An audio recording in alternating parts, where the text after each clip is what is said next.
여러분들과 함께 교독한 누가복음 18장 9절에서 14절까지의 말씀을 통해 올바른 방향으로 가는 인생이라는 제목으로 은혜를 나누고자 합니다. 우리 한번 따라서 고백해 봅시다. 올바른 방향으로 가는 인생.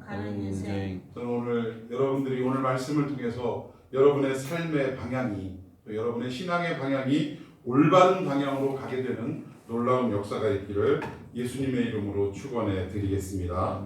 아멘. 지난 목요일이죠. 지난 목요일 2017학년도 수능고사가 마무리가 됐습니다.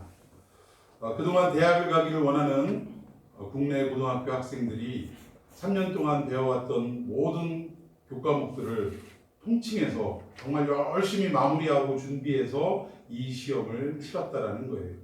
물론 잘 본 학생도 있겠지만 또 원치는 않지만 시험 성적이 본인의 기대와는 맞지 않는 그런 사람들도 분명히 있을 것입니다.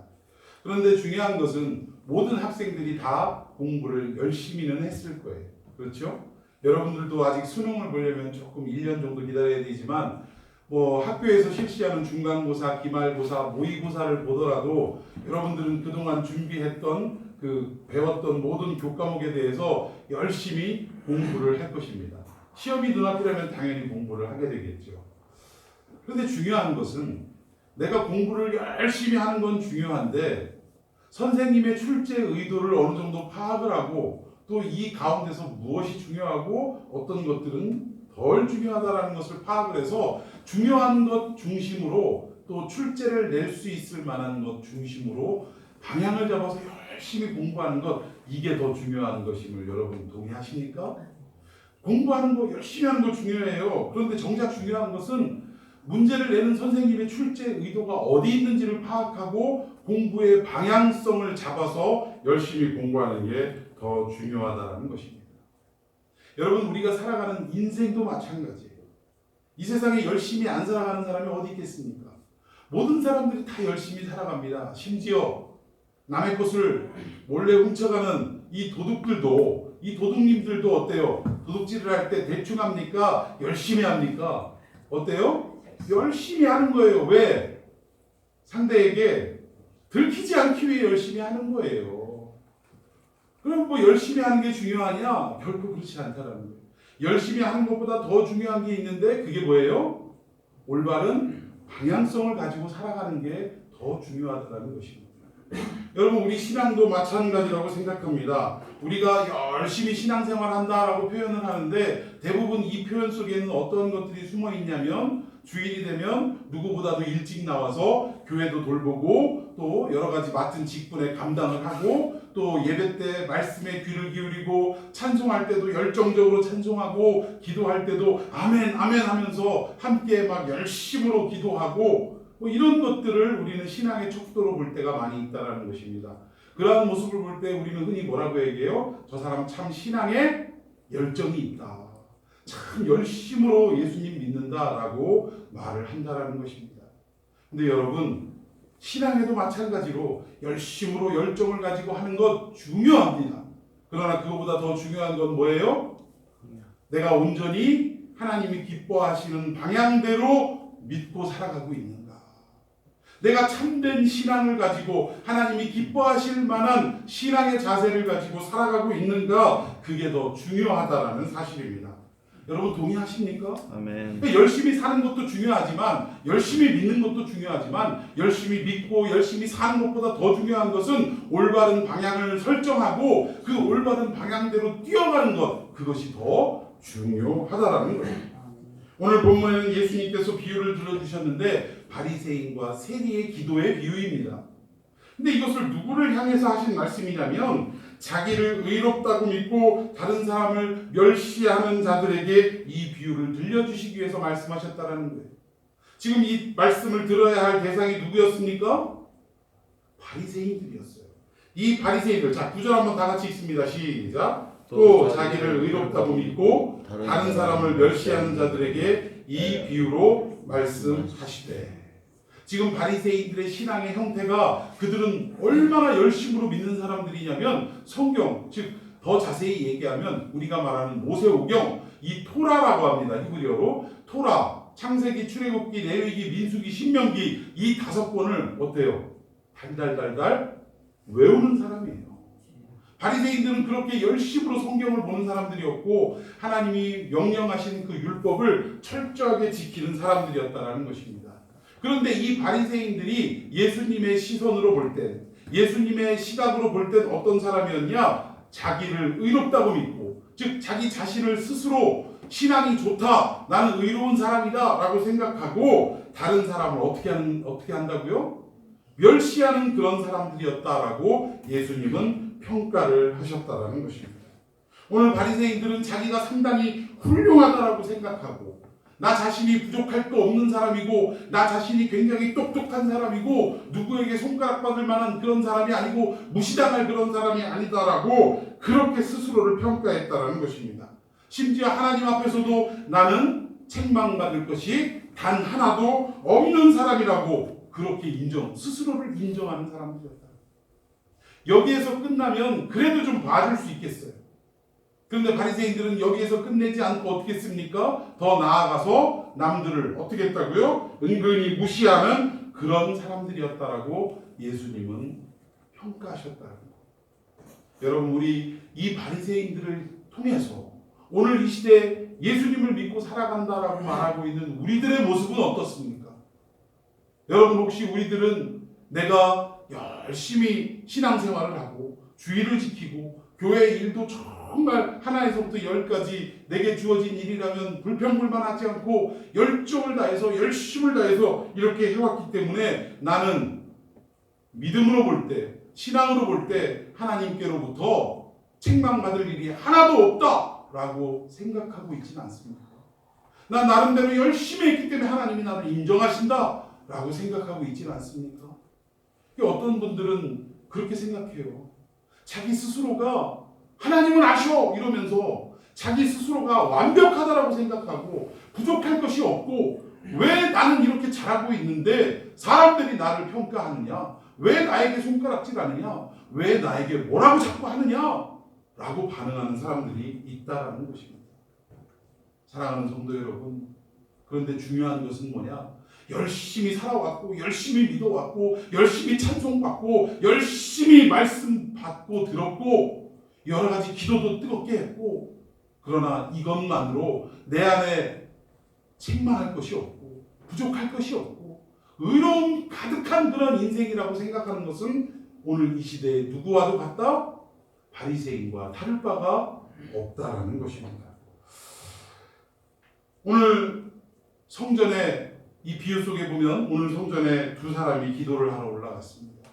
한 사람은 경건생활의 대명사라 할 수 있는 거룩함의 대명사라고 할 수 있는 바리새인이었고 또 한 사람은 죄인의 대명사라 할 수 있는 세리였다라는 것입니다. 그런데 이 경건한 바리새인은 남들이 다 보는 앞에서 어떻게 기도했냐면 어깨를 딱 펴고 가슴을 활짝 열고 그리고 이렇게 기도했다라는 것입니다. 당당하게 하나님, 저는 깨끗한 삶을 살았습니다. 안식일을 철저하게 지키고 우리식으로 표현하면 주의를 철저하게 지키고 일주일에 2번씩 금식하면서 손가락질을 딱 하는 거예요. 저기에 있는 저 세리처럼 죄를 짓지도 않고 남을 토색한 일도 없고 그리고 남에게 손가락질을 받을 일을 한 적이 한 번도 없습니다. 그리고 저는 소득의 11조를 빠짐없이 정산해서 하나님 앞에 꼬박꼬박 바쳤습니다. 이러면서 자기 스스로의 신앙의 형태를 어떻게 했다라는 거예요? 과시했다라는 것입니다. 근데 반면 이 세리의 기도의 모습을 보면 어떻습니까? 저 뒤에 구석지에서 어떻게 했어요? 고개를 푹 숙인 채 사람들에게 잘 들리지도 않을 그런 작은 소리로 중얼중얼 하는데 마치 흐느끼는 것처럼 뭐라고 얘기했냐? 하나님, 저는 죄인입니다. 하나님, 저를 불쌍히 여겨 주시옵소서. 이렇게 기도를 했다라는 것입니다. 심지어 감히 하늘을 우러러보지도 못하고 고개를 땅으로 쳐박고 그렇게 하나님 앞에 흐느끼듯이 조용조용히 중얼거리면서 하나님, 나는 죄인입니다. 하나님, 나를 불쌍히 여겨달라고 이렇게 기도했다라는 것입니다. 이 비유의 말씀을 하시면서 이 비유를 들었던 사람들을 향해 예수님은 물어보셨어요. 뭐라고 물어봤냐? 누가 누구의 기도를 하나님께서 더 기쁘게 받으셨겠느냐? 저는 여러분들에게도 한번 다시 한번 묻고 싶습니다. 하나님께서 누구의 기도를 더 기쁨으로 받으셨을까요? 누구의 기도입니까? 바리새인의 기도입니까? 아니면 세리의 기도입니까? 여러분들은 지혜가 있어서, 분별력이 있어서 세리의 기도입니다라고 대답을 하셨어요. 그런데 예수님의 이 질문 앞에 그때 당시에 유대인들은 누구를 선택했냐면 당연히 바리새인의 기도 아닙니까? 왜? 기도의 내용을 살펴볼 때 어때요? 너무나 멋진 미사 여구를 사용하면서 또 자기의 신앙생활을 이렇게 열정적으로 열심히 올바로 해나간다라고 스스로 판단해가면서 나는 이런 사람입니다 라고 고백하는 내용을 들을 때마다 주변에서 그 기도를 들은 사람들이 어땠어요? 대단하다. 어떻게 저렇게 말씀대로 살아갈 수 있을까? 율법대로 살아갈 수 있을까? 정말 대단하다. 어떻게 죄를 짓지 않고 저렇게 불의와 타협하지 않고 멋진 인생을 살아갈 수 있을까? 와, 부럽다 라고 주변 사람들은 생각해서 누구의 기도가 더 옳다라고 이야기했냐면, 하나님이 기쁘게 받으시는 기도라고 생각했냐면 바리새인의 기도를 하나님이 기쁘게 받으실 것이다 라고 생각을 했다라는 것입니다. 그런데 예수님 뭐라고 말씀하셨어요? 아니라는 거예요. 백성들을 향해서, 당신의 말씀을 들었던 사람들을 향해서 아니라는 것입니다. 그리고 이 바리새인의 기도를 하나님이 기뻐하시는 것이 아니라 도리어 저 세리의 기도를 의롭다 여기시고 받아주셨다라고 예수님은 말씀하셨다라는 거예요. 우리 14절 말씀을 다 같이 한번 읽어보도록 하겠습니다. 시작. 내가 너희에게 이르노니 이에 저 바리새인이 아니고 이 사람의 의롭다 하심을 받고 그의 집으로 내려갔느니라. 지금 예수님은 누구의 기도를 하나님이 기쁨으로 받으셨다라고 평가하셨냐면 바리새인의 기도가 아닌 세리의 기도를 하나님이 기쁘게 받으셨다라고 분명하게 말씀했다라는 것입니다. 근데 이쯤 되면 여러분 좀 이상한 거 뭐 있지 않아요? 궁금증이 생기지 않습니까?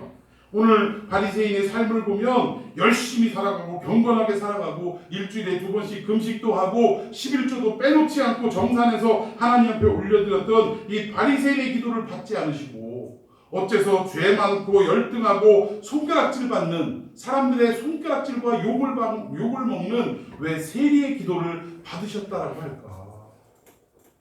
여러분, 하나님은 의인의 기도를 받으십니까? 죄인의 기도를 받으십니까? 어때요? 죄인의 기도를 받으세요? 그럼 죄가 많으면 많을수록 하나님이 그 사람의 기도를 기뻐하시겠네요? 그렇습니까? 안 그렇습니까? 그렇진 않아요. 그런데 오늘 내용을 잘 살펴보니까 힌트가 어디에 나오냐면 14장 하반절에 나옵니다. 우리 읽었던 부분 그 다음부터 무릇부터 시작해 봅시다. 시작. 무릇 자기를 높이는 자는 낮아지고 자기를 높이는 자는 높아지리라 하신다. 오늘 기도의 내용을 볼 때 죄가 많은 사람의 기도를 들으시는 것이 아니고 또 의인의 기도라고 들으시는 것이 아니라 이 기도의 자세와 기도의 내용이 중요한데 그 내용이 뭐였어요? 자기 스스로를 높이는 자는 어떻게 되고? 낮아지고 자기 스스로를 하나님 앞에 낮추는 자는 어떻게 되더라? 높아지리라. 오늘 바리새인과 세리의 기도를 우리가 비교해 볼 때 바리새인의 기도는 어땠어요? 자기 스스로를 어떻게 하는 기도였어요? 높이는 기도였다는 것입니다. 바리새인은 자기 스스로가 잘하고 있다, 열심히 하고 있다, 나를 통해 나무랄 것 하나 없이 나는 깨끗한 신앙생활하고 있다라고 자기 스스로를 사람들 앞에 높이기 시작했다는 것입니다. 그런데 반면 세리는 어땠어요? 나는 죄인입니다. 하나님 앞에 감히 설 수도 없는, 하늘을 우러러 바라볼 수도 없는 이러한 죄인입니다. 하나님 나를 용서하여 주시옵소서 하고 스스로를 낮추는 기도를 하나님께 올려드렸다는 것입니다. 오늘 바리새인의 기도를 한번 살펴보면 그렇습니다. 11절 한번 읽어보도록 하겠습니다. 11절 말씀 시작. 바리새인은 서서 따로 기도하여 이르되 하나님이여 나는 다른 사람들 곧 토색, 불의, 간음을 하는 자들과 같이 아니하고 이 세리와도 같이 아니함을 감사하나이다. 오늘 이 기도의 내용을 보면 이 바리새인은 다른 사람들과 같지 않은 자신의 신앙의 모습을 강조했다는 것입니다. 그리고 이 기도의 모든 내용의 주어를 살펴보면 오직 누구예요? 여러분, 기도의 주어는 누가 돼야 됩니까? 하나님이 돼야 돼요. 나는 뭐가 돼야 되죠? 그럼 기도를 드리는 나는 뭐가 돼야 됩니까? 하나님이 주어가 돼야 된다면 나는 뭐가 돼야 돼요? 영어 공부할 때 주어, 동사, 그 다음 목적어 또는 보어 뭐 이런 게 나오잖아요. 그럼 나는 뭐가 돼야 돼요? 목적어가 돼야 돼요. 무슨 말이냐? 주어는 하나님이에요. 내 기도를 들으시는 분은 하나님이시고 내 기도에 들으시고 응답하시는 분도 하나님이라는 것을 전제할 때 모든 기도의 주어는 하나님이 되어야 합니다. 그리고 나는 뭐가 돼야 돼요? 목적어가 돼야 된다. 그럼 동사는 어떤 거예요? 하나님 용서해달라든가 하나님 나를 불쌍히 여겨달라든가 이런 것들이 동사가 될 수밖에 없다라는 것입니다. 즉 우리의 기도는 하나님 나를 불쌍히 여겨주십시오. 목적어인 나를 불쌍히 여겨주십시오. 하나님 나를 용서하여 주십시오. 라는 주어가 항상 하나님이 되어야 한다는 것입니다. 그런데 이 바리새인의 기도를 살펴보면 이 주어에 하나님이 들어있는 것이 아니라 누가 들어있더라? 자기 자신이 들어있더라는 것입니다. 하나님 나는 이렇게 살았습니다. 나는 저 사람들처럼 살지는 않습니다. 하나님 나는 거룩합니다. 라고 자기 자신을 주어로 등장을 시켰다라는 것입니다. 그런데 반면 세리의 기도는 어때요? 너무나 짧았어요. 그 내용이. 그리고 기도의 형용 어구를 보면 바리새인은 너무나 멋지고 아름다운 마치 십기와 같은 이런 멋진 기도를 하나님께 올려드렸지만 반면 이 세리의 기도는 짧고 세련되지도 않은 내용을 담고 있다는 것입니다. 그런데 주어가 누구로 등장하고 있느냐? 누구? 하나님 한 분으로. 하나님 나를 불쌍히 여겨주십시오. 하나님 나는 죄인입니다. 주어가 항상 하나님이고 자기 스스로를 목적으로 두는 그 기도를 하나님께 올려드렸다는 것입니다. 즉 무슨 말이냐? 이 바리새인은 열심히는 살았어요. 신앙생활 한다고 열심히 나름대로 지킬 것을 지키고 사람들 앞에 평가받기 위해서라도 정말 뜨거운 마음으로 열정을 가지고 그렇게 해왔지만 이 해왔던 모든 것들의 이유가 뭐냐? 중심이 뭐냐? 하나님께 영광을 돌리기 위한 것이 아니고 결국 뭐예요? 하나님과는 관심이 없고 하나님께는 관심이 없고 자기 스스로 어때요? 사람들 앞에 의를 드러내기 위해서 사람들에게 나 자신을 좀 나타내기 위해서 그렇게 기도하며 살아왔다는 것입니다. 열심히는 했지만 결국 방향성이 어떻게 된 거예요? 방향성이 틀렸다는 것입니다. 그런데 반면 이 세리는 어땠어요? 열심을 가지고 하나님 앞에 기도를 하지는 못했지만 그 기도의 방향성이 어때요? 올바른 방향을 가지고 기도를 드렸다는 것입니다. 그래서 하나님께서는 무릇 자기를 높이는 자는 낮아지고 자기를 낮추는 자는 높아지리라 라는 이 말씀 한마디에 누구의 기도를 더 기쁨으로 받으셨는지를 분명하게 표현했다는 것입니다. 사랑하는 성도 여러분, 저와 여러분들은 일생 동안 하나님 앞에 기도하며 살아가는 인생인 줄로 믿으시기를 바랍니다. 우리는 하나님 앞에 늘 기도하고 또 그 나라 갈 때까지 하나님 부르시는 그 천국에 갈 때까지 신앙생활, 믿음 생활을 하면서 살아가야 한다는 거예요. 그런데 우리가 믿음 생활하고 살아가면서 또 기도 생활하면서 살아가되 중요한 것은 열심을 가지고 기도 생활하는 건 중요해요. 뭐 이왕 하는 거 열정을 가지고 열심을 가지고 해야죠. 뜨겁게 해야죠. 그러나 그것보다 더 중요한 것은 뭐다? 올바른 방향성을 가지고 기도하고 올바른 방향성을 가지고 신앙생활하는 것이 더 중요하다는 것을 저는 여러분들이 오늘 기억하시기를 바랍니다. 대부분 어떤 분들 기도생활 열심히 한다는 분들 하는 말씀들이 스스로의 함정에 빠지는 게 뭐냐면 어떤 내용들을 말하냐면 나 하루에 몇 시간씩 기도해. 나 하루에 3시간 기도해. 나 지난밤은 세상에 막 11시부터 기도해가지고 얼마나 기도에 몰입했는지 아침 새벽에 6시까지 눈 떠보니까 6시더라고. 그럼 몇 시간을 기도한 거예요? 무릎 꿇고 7시간을 기도했다라는 거예요. 근데 그 얘기를 왜 하냐고. 그 얘기를 하는 의도가 뭡니까? 냉정하게 한번 생각해 봅시다. 하나님과의 깊은 관계 속에서 정말 그 하나님이 주시는 그 영적인 세계 속에 깊이 빠져들어서 너무나 기쁘고 즐거운 영적인 체험을 했으면 그것으로 만족하고 하나님께 감사하면 그만일 일을 왜 옆 사람들한테 나 11시부터 얼마나 기도에 몰입이 됐는지 6시까지 그렇게 기도를 했다. 의도가 뭘까? 자기 자랑하는 거예요. 나 이런 사람이다. 나 이렇게 기도 정말 뜨겁게 하는 사람이다라고 자기의 의를 드러냈다라는 것입니다. 이것이 바로 뭐예요? 이 시대의 바리새인이라는 사실입니다. 여러분, 저는 여러분들이 신앙생활을 하되 뜨겁게 하는 것은 중요하지만 올바른 방향성을 가지고 그 방향대로 나아가는 복된 삶이 되기를 예수님의 이름으로 축원해 드리겠습니다. 뭐 어떤 사람들은 신앙생활 하는데 우리는 3대 4대를 신앙생활 하는데 우리 선대 할아버지 때부터 뭐 증조 할아버지 때부터 지금까지 손주에 이르기까지 지금 3대가 4대가 한자리에 모여서 하나님 앞에 예배하고 뭐 이런다고 한 교회를 섬기고 뭐 이걸 자랑으로 삼는 사람들이 있더라는 것입니다. 그러면서 그것을 자랑으로 끝나는 게 아니라 우리 집안은 이런 집안이기 때문에 우리 집안은 구원은 어떻게 된 거예요? 따놓은 당상이라고 생각하는 것입니다. 여기에서부터 스스로가 함정에 빠질 수밖에 없다라는 거예요. 여러분, 열심으로 하나님을 믿는 것 중요합니다. 정말 자손 대대로 하나님 앞에서 신앙생활 하면서 살아가는 건 너무나도 중요하다라는 거예요. 그러나 이 신앙생활 하는 모든 중심에 자기 자신을 드러내려고 하고 사람들에게 자기를 자랑하려고 하는 이러한 신앙의 형태는 결국 스스로를 높이는 형태이고 하나님은 이런 사람을 낮추실 수밖에 없다는 것입니다. 사랑하는 성도 여러분, 오늘 이 세리의 기도를 통해서 다시 한번 여러분들, 세리는 어떤 사람이냐? 그 당시로 얘기하면 한마디로 인간 쓰레기라는 것입니다. 그런데 이런 사람이 희한한 것이 지금 성전에 와서 기도하고 있다는 거예요.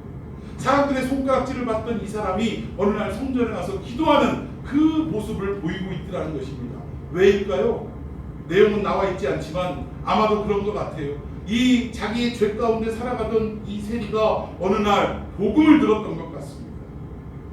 누구든지 하나님 앞에 나와 예수님 앞에 나와 기도하고 회개하고 용서를 구하면 그 어떠한 죄인이라 할지라도 예수님은 그 죄를 어떻게 하신다? 용서해 주신다.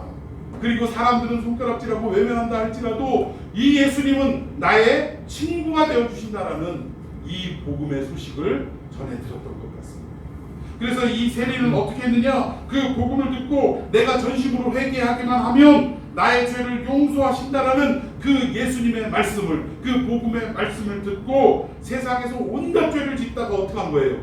그 말씀 하나 기대를 하고 성전에 나와서 기도를 하는데 너무나 자기 자신의 죄가 중하고 무겁기 때문에 감히 하나님 앞에 하늘을 우러러지도 못하고 하나님, 제가 듣기로는 저 같은 인간도 용서해 주신다고 하셨는데 정말입니까 하나님?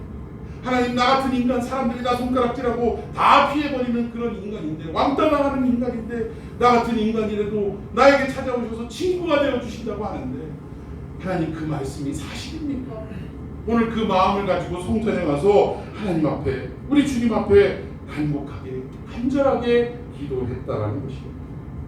그 조용조용한 중얼거림 속에 아마 흐느낌도 있었을 것 같아요. 뭔가 눈물을 흘리면서 하나님, 자기의 모습을 돌이키면서 나는 이런 인간입니다 라고 하면서 하나님 앞에 훌쩍훌쩍거리면서 그렇게 기도했던 것 같습니다.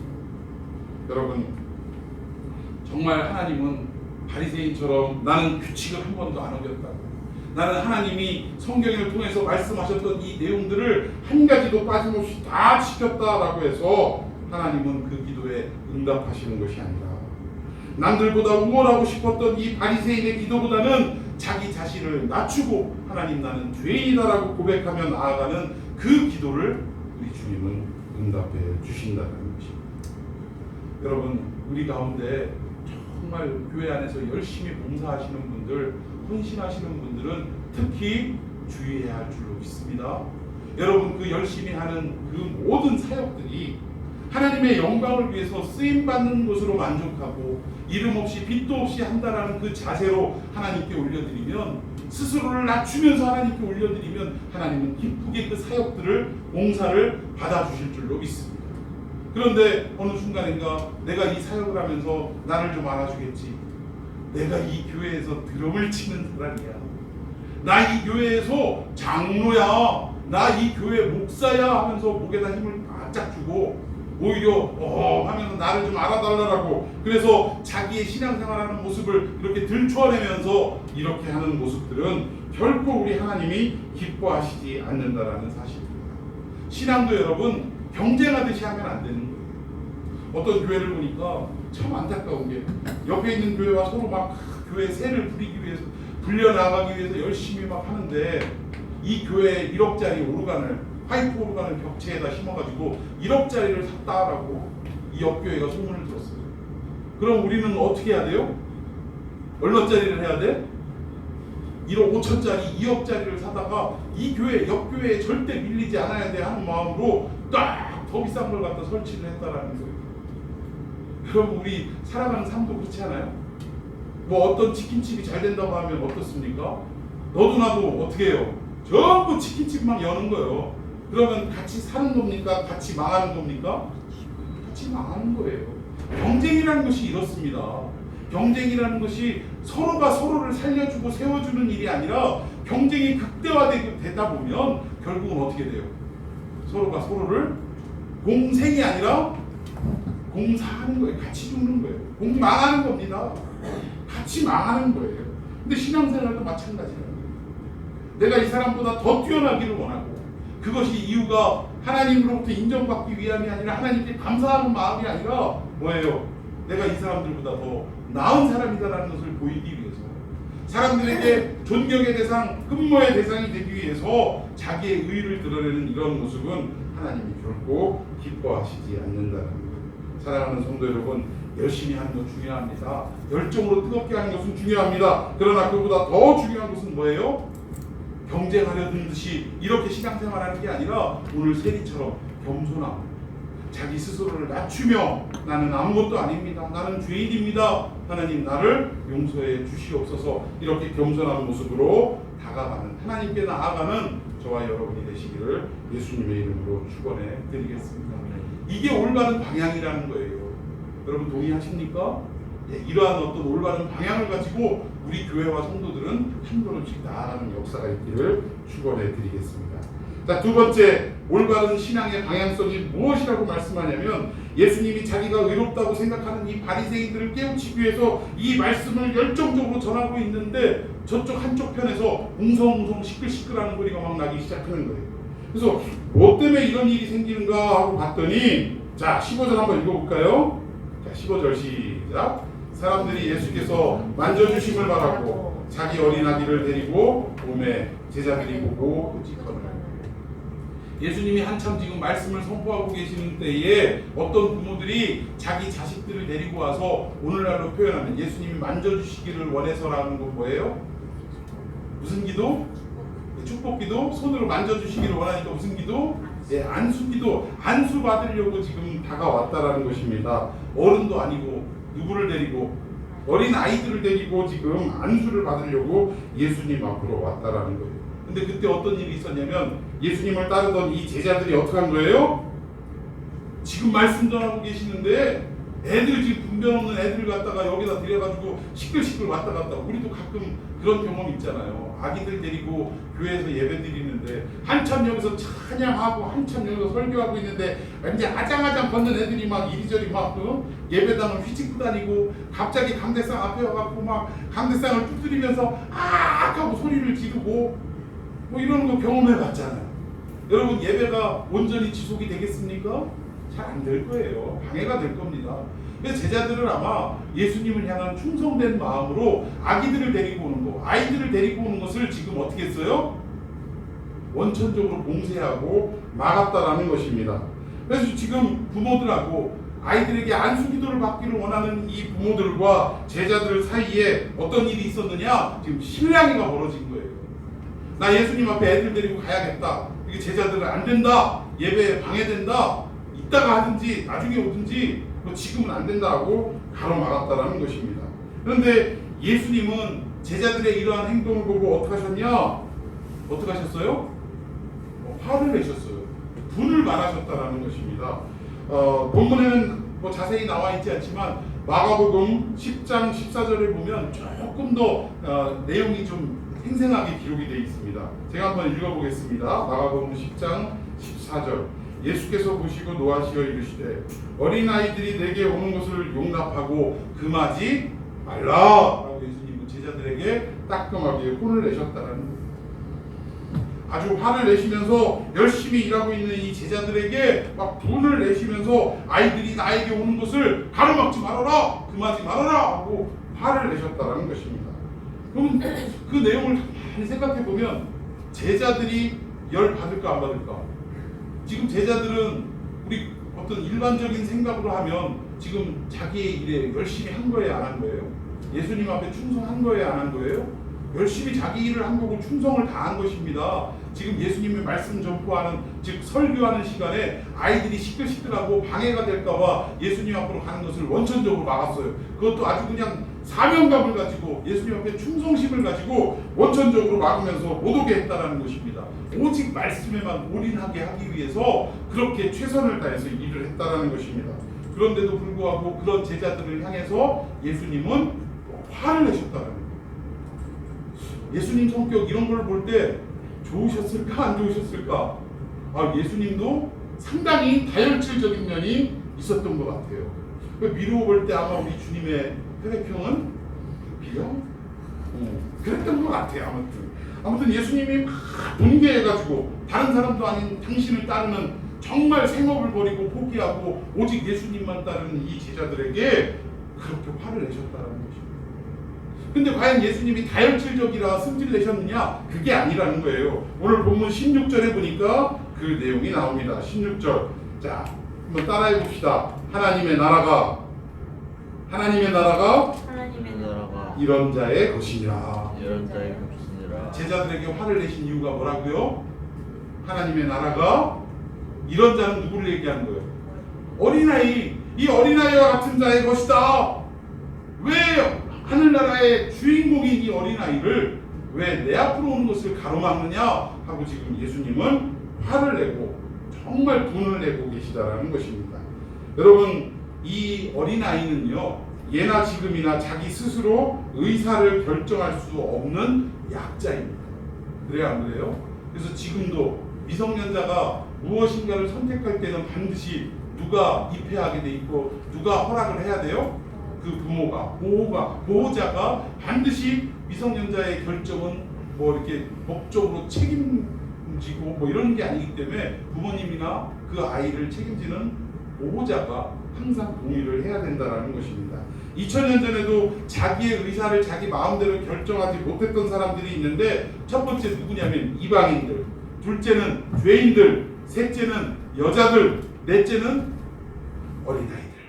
이러한 부류들이 자기의 의사를 마음대로 주장할 수도 결정을 내릴 수도 없는 사람들이었다는 것입니다. 예수님은 지금까지 걸어오셨던 길을 살펴볼 때 예수님은 어떠한 삶을 사셨냐? 이러한 약자들, 이러한 세리의 친구들, 죄인의 친구들, 또 여성들을 위로시키시는 분들, 또 고아와 과부를 살펴주시고 이방인들에게 찾아가셔서 복음을 증거하시는 그러한 인생을, 그러한 사역의 길을 걸어오셨다는 것입니다. 그러니까 무슨 얘기예요? 예수님의 모든 사역의 초점과 중심은 뭐요? 어렵고 힘든 사람들을 위한, 그리고 자기의 의사를 마음대로 결정할 수 없는 약자들을 위해 그들의 편에 서셨던 그러한 사역이었다라는 것을 우리는 알 수가 있다라는 것입니다. 그런데 예수님의 원뜻은 이런 약자들을 위해서 오신 분인데 제자들은 지금 뭘 하고 있었다라는 거예요? 이 약자들이 예수님 앞으로 오는 것을 막아서고 있었다라는 것입니다. 즉 제자들은 열심을 다해서 자기의 책임에 충성을 다했다라는 거예요. 그런데 중요한 것은 열심으로 일을 하고 충성을 다해 일을 하는 건 정말 중요한데 여러분, 충성하는 건 자기가 열심히 한다고 됩니까? 뭐예요? 내가 충성을 바치는 그 대상이 원하는 일인가 원하지 않는 일인가를 먼저 파악하는 게 더 중요하다는 거예요.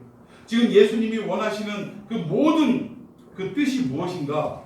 약자들을 구하고 약자들의 편에 서서 위로해 주시고 그들을 구원하시는 게 예수님의 뜻인데 예수님의 참뜻을 알지 못하고 자기들의 생각으로 그냥 열심히 자기가 맡은 일들을 감당을 하려고 했던 제자들은 예수님께 혼이 날 수밖에 없었다는 것입니다. 여러분, 이게 무슨 말이냐? 우리도 교회 일을 하는 거 중요해요. 열심히 하는 거 중요합니다. 그런데 정작 우리 주님의 진정한 뜻이 무엇인지를 알지 못한 채 열심히 하는 것은 아무런 의미가 있다 없다? 없다는 거예요. 여러분 가끔 이런 경우 있지요. 내가 누군가에게 정말 좋은 일을 해주기 위해서는 뭐 그 사람을 위해서 뭐 마니또 게임 같은 거 하잖아요. 뭐 그 상대방이 좋아하는 일이 뭘까? 그 상대방이 뭐 도움이 될 만한 일이 뭘까 생각하고 많은 일들을 보이지 않게 눈치채지 않게 열심을 다해서 하는데 이때 중요한 게 뭐냐면 나는 이 사람을 생각한다고 열심을 다해서 막 좋은 일을 해줬는데 정작 그 일들을 받아야 되는 그 사람은 이 일을 좋아하지 않는 경우가 있어요 없어요? 있더라는 거예요. 있더라는 거. 그러니까 정말 이 충성을 다하고 또 그를 위해서 최선을 다한다는 것은 나만 열심을 가지고 하는 게 중요한 게 아니라 그 상대방의 의도를 먼저 파악하고 난 뒤에 그 의도대로 우리가 열심을 다하는 게 더 중요하다는 것입니다. 여러분 좀 더 쉽게 설명해 볼까요? 내가 어떤 좋아하는 여자가 있어요. 우리 지금 청년들 특히 또 우리 학생들 한참 지금 이성의 눈을 뜰 나이인데 내가 너무 좋아하는 한 자매가 있어요. 근데 그 자매의 생각은 내가 알아 몰라? 몰라. 그런데 주일마다 교회에서 보는 가슴 떨리게 하는 그 자매를 위해서 맨날 초콜릿 갖다 주고 사탕 갖다 주고 뭐 선물 주고 가방 들어주고 막 이렇게 온갖 좋은 일을 다 그 자매에게 했다라는 거예요. 근데 그 자매의 속마음은 초콜릿 갖다 주는 그 형제가 좋은 게 아니라 그 옆에 있는 다른 형제가 좋은 거예요. 그러면 이 좋아하지 않는 형제가 자기의 마음도 모르고 초콜릿 주고 사탕 주고 별의별 선물을 다 안겨준다 한들 마음이 기쁘겠어요? 안 기쁘겠어요? 오히려 그 마음의 기쁨보다는 부담감이 더 생기는 거예요. 부담감이. 그래서 이 일을 제발 좀 안 했으면 좋겠다. 나에게 이제 그 선물을 그만 줬으면 좋겠다라는 생각을 할까 안 할까? 당연히 하는 거예요. 여러분 바로 이것입니다. 우리가 주님을 위해서 열심을 다해 일하는 건 좋은데 그 주님이 원하시는 일인가 원하시지 않는 일인가를 우리가 먼저 깨달은 후에 주님이 원하시는 일을 열심을 다해 하는 것이 더 중요하다. 아멘도 안 하십니까? 아멘. 여러분 이왕 아멘 하려면 좀 열심을 다해서 열정을 다해서 아멘 하시기 바랍니다. 아멘. 예, 그런데 중요한 것은 더 중요한 게 뭐예요? 아멘 하는 것 자체가 중요한 게 아니라 이 메시지를 듣고 깨닫고 동의가 될 때 내 마음속 깊은 곳에서부터 아멘 소리가 크게 울려 퍼지는 게 더 중요하다는 거예요. 동의하십니까? 아멘. 네, 이게 더 중요하다는 거예요. 사랑하는 성도 여러분, 예수님의 뜻은 소외당하는 자, 압제당하는 자를 정말 불쌍히 여기시고 그들을 구원하시기 위해 이 땅에 오셨다라는 것입니다. 그런데 제자들은 정작 예수님의 참된 뜻은 알지 못한 채 어떻게 한 거예요? 그냥 자기만 열심히 일을 한 거예요. 예수님은 당신의 뜻을 알지 못한 채 그냥 자기 고집대로 자기 뜻대로 열심히 하는 그 제자들을 보고 화를 내셨다라는 것입니다. 여러분 이왕 열심히 하는 것은 중요하지만 이왕 열심히 한다면 어때요? 하나님이 원하시는 것이 무엇인지를 제대로 알고 그 뜻대로 우리가 열심히 한다면 우리의 신앙이 보다 품격 있는 신앙이 될 줄로 믿습니다. 똑같이 예수 믿어도요. 똑같이 교회 다니고 신앙생활에도 하나님의 뜻을 알고 하나님의 그 간지러운 부분을 가려운 부분을 제대로 박박 긁어주는 성도는 하나님이 그냥 못 견디시는 거예요. 너무 이뻐갖고 너무 정말 나의 뜻을 내 가려운 부분을 어쩜 그렇게 네가 잘 아냐 하시고 정말 기뻐 어쩔 수가 없는 그런 상황이 될 줄로 믿습니다. 여러분 이왕 신앙생활하는데 하나님을 이렇게 기쁘시게 할 수 있는 올바른 방향성을 가지고 신앙생활하는 여러분 되기를 바랍니다. 자 마지막 세 번째로 예수님은 결국 이 아이들을 부르셔서 어떻게 하셨어요? 그들의 머리에 손을 얹고 안수해 주셨다라는 것입니다. 그리고 안수해 주시고 난 뒤에 참 충격적인 말씀을 한마디 하셨어요. 자 우리 17절 한번 다 같이 읽어봅시다. 17절 시작. 내가 진실로 너희에게 이르노니 누구든지 하나님의 나라를 어린아이와 같이 받아들이지 않는 자는 결단코 거기 들어가지 못하리라 하시니라. 아멘입니까? 아멘. 여러분 이거 정말 중요한 말씀이에요. 우리가 어린아이처럼 하나님의 말씀을 받아들이지 않으면 예수님의 하신 말씀을 우리의 생각과 이성적으로 맞지 않는다고 해서 거부하거나 의심하거나 그러는 것이 아니라 어린아이는 어때요? 마음이 순수합니다. 순수해요. 제가 우리 은비 어렸을 때 참 그 농담 삼아서 한번 약국 갔다 오라고 제가 소화가 안 돼가지고 가스 활명수 사갖고 오라고 그렇게 심부름을 시키려고 하다가 장난기가 돋아가지고 뭐라고 얘기를 했냐면 은비야 약국 가갖고 가스 방명수 좀 달라고 그래. 가스 방명수 그러니까 우리 은비가 가스 방명수요? 예 하고 나가려고 하는 거야. 그래서 가만히 생각해보니까 얘가 약국 가가지고 가스 방명수 주세요 했다가 의사가 뭐라고 하면 얼마나 당황할까 막 그 생각이 갑자기 들어서 나가는 애를 막 다시 불렀어요. 아빠가 장난한 거야. 방명수 아니고 가스 활명수야. 이렇게 해갖고 다시 한번 주지를 시키고 심부름을 시켰던 기억이 있습니다. 자, 어린 아이들은 이렇게 하는 말, 어른들을 하는 말에 순수하게 받아들인다는 거예요. 지금 이제 다음 달이면 뭐 우리 교회의 큰 명절 뭐가 다가옵니까? 성탄절, 크리스마스가 다가옵니다. 근데 믿든 믿지 않든 어린 아이들은 이 크리스마스 때 예수님이 주인공이 아니라 누가 주인공이 돼 있어요? 산타클로스가 주인공이 돼 있어요. 근데 정말로 산타클로스가 있다라는 것을 믿고 머리맡에다 양말을 놓고 잠을 자는 애들은 걔들은 정말 아직 때묻지 않은 순수한 어린아이라는 사실입니다. 그런데 부모님이 야 너 말 안 듣고 그러면 안 돼. 울고 그러면 안 돼. 오늘 산타 할아버지가 왔다가 너 울고 말 안 들은 거 못된 짓 한 거 다 기억하셨다가 선물도 안 주고 가셔 라고 얘기하면 애가 갑자기 눈빛이 샥 돌아가면서 에이 하면 그 아이는 어린아이가 아닙니다. 왜? 순수함을 잃어버렸기 때문에. 다 컸다라는 얘기예요. 자, 우리가 이렇게 어린아이가 어른이 하는 말에 부모가 하는 말에 정말 순수함을 가지고 받아들이는 것처럼 우리가 주님의 말씀이라면 하나님의 말씀이라면 설교의 말씀이라면 복음이라면 아무런 의심 없이 거리낌 없이 거침없이 어떻게 해야 된다? 순수한 마음으로 받아들여야 한다는 것입니다.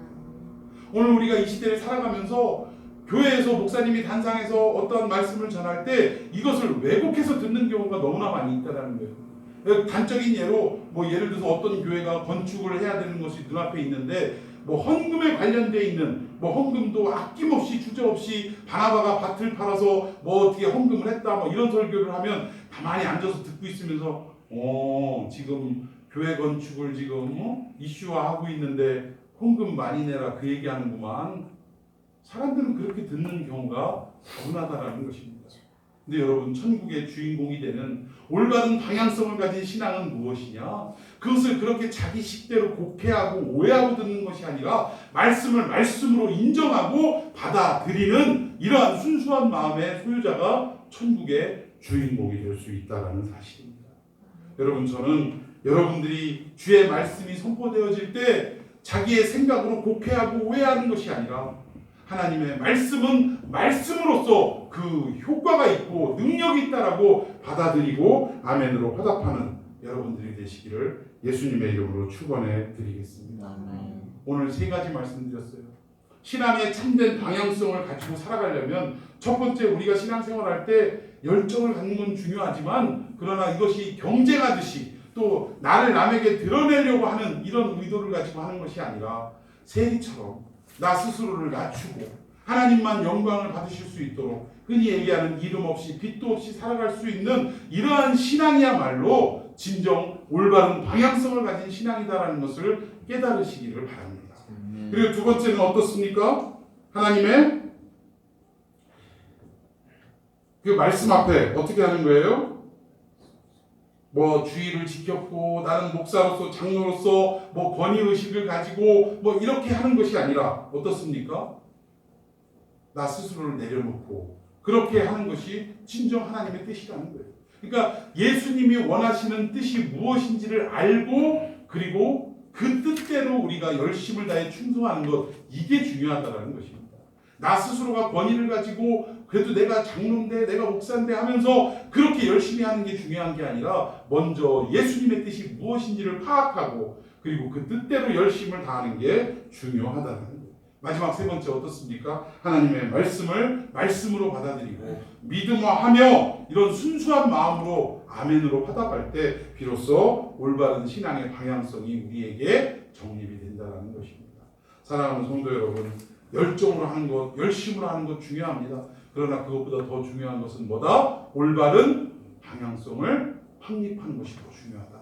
이 올바른 방향을 향해서 똑바로 전진할 수 있는 저와 여러분이 되기를 예수님의 이름으로 축원해 드리겠습니다. 기도하십시다.